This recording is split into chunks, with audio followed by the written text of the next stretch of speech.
Fellow Toastmasters, as speakers, I think one of our favorite things over time becomes collecting sayings. There's quotes, there's ideas, there's thoughts. And a lot of these sayings seem very wise, but can end up actually being a little confusing. A picture is worth 1,000 words. Well, that seems to make sense, but at the same time, you're not supposed to judge a book by its cover, right? And if the book is less than 1,000 words, say 500, doesn't that mean that you're actually judging the work based on less than half of its content? If the early bird gets the worm, and birds of a feather flock together, how do I hit 2 birds with 1 stone when he who is without sin is supposed to cast the first stone? And if I'm trying to hit 2 birds, isn't it true that a bird in the hand is worth 2 in the bush? So what's the real truth here? A lot of these modern sayings are so complex and confusing that they really only apply to very specific situations. And I say modern because even though they're hundreds of years old, they're not as old as the ancient wisdom of our ancestors. And one of these ancient sayings is something that I came across recently that I wanted to share with you. And the saying goes like this: sit, sit, walk, walk, don't wobble. So sit, sit. What does that mean? Basically, if you're sitting, then sit. Don't do anything else. Why do we have to distract ourselves? Why do we have to try to multitask and break apart from some very simple activity? This part of the saying talks about focusing on the very, very simple things. And one of the things that this part of the saying brought to my mind when I first read it is the concept of iatrogenesis, which is a very fancy word from ancient Greek that talks about damage that's done by the healer. And what this is this relates to the Hippocratic Oath, and what this talks about is that oftentimes the person who is trying to fix something unintentionally ends up causing more harm or injury when they're trying to fix it than if they had just left well enough alone. George Washington, very famously, died of blood loss because he had a bacterial infection, and at the time, the medical know-how was to use the method of bloodletting. And so they actually drained him of more blood than he needed to survive and died. There's a lot of incentive bias here. So oftentimes people who are trying to convince you to take some action, to make some decision, have a vested interest. They are going to benefit from that. And something else that's really common, especially in the workplace, is what I've heard being called the do something syndrome, which means you get into a meeting and your boss tells you, well, our competition just started doing this, they're going to plan to do this, they have these projections of huge profits, and they're going to put us out of business, so what do we do? And immediately, everybody's on the line to come up with ideas of, okay, how do we respond, what do we do, how do we attack this, how do we change the way that we are?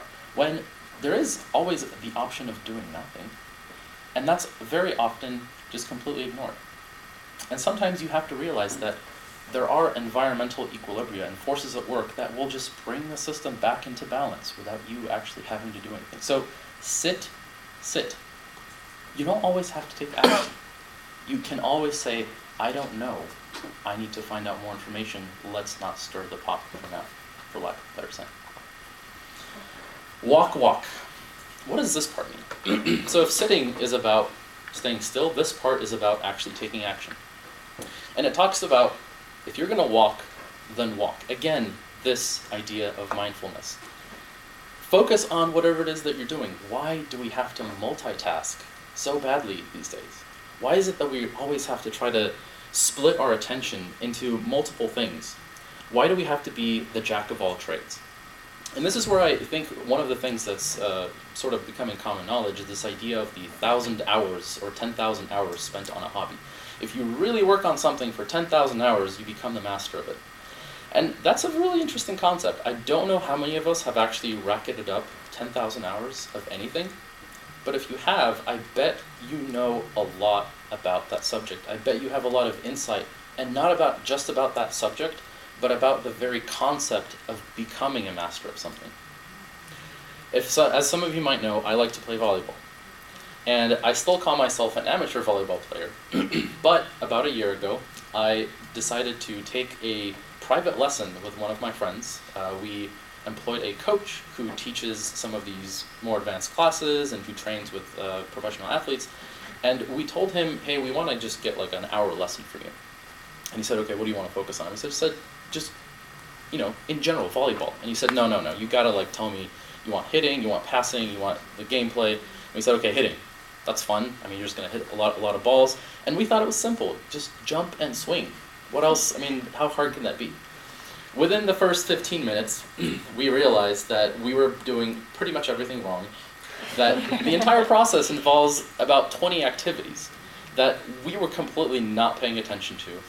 And each of these would take months and months of work to actually improve, which has nothing to do with actually perfecting them. And it really opened my eyes to this whole concept of, wow, like it really just takes a lot of work to master something. That focus teaches you so much about staying with one particular task and becoming good at it. So if you're going to walk, then walk. And lastly, don't wobble. That part of the saying is just another reminder of not faltering. If you're going to sit, then sit. If you're going to walk, then walk. Don't stray. Don't deviate from that. Don't change your mind midway. So this is an interesting saying that I want to leave with you, but by all means, it shouldn't be the only saying that you live your life by. I don't want you to put all of your eggs in one basket, but do realize that you won't be able to make an omelet without breaking some.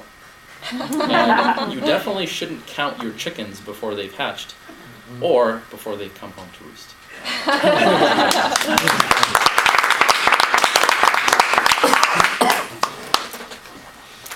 I like to call